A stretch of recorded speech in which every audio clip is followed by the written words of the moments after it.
Hey, Scott Kelby here from Kelby One. We got a trick for you in Lightroom Classic. You can also do it in Lightroom CC.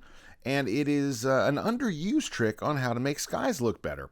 So you probably already know about the graduated filter tool that's over here.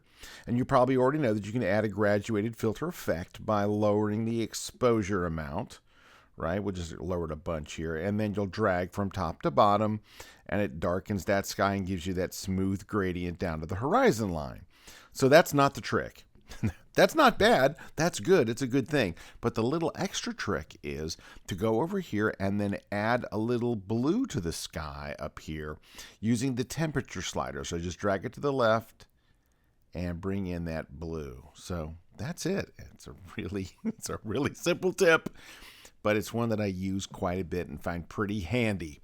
Hey, if you like stuff like that, and I know you do because you just watched a Lightroom tutorial video, go over to kelby1.com and check it out. This is where people go to get really, really good at Lightroom. If you want to get awesome at Lightroom and you want to do it quick, just join the $10 a month thing. It's like $10 a month. You have access to so many full-length online training videos. And if you're a little more advanced, if you're like, really, really serious about this, go for the Kelby One Pro account, which opens up a whole new world of things, including a subscription to Lightroom Magazine, online help from our help desk.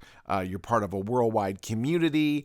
There's 800 plus full-length videos, and it's a whole nother world. So if you're just getting into it, do the $10 a month plan. If you're a pro, go pro.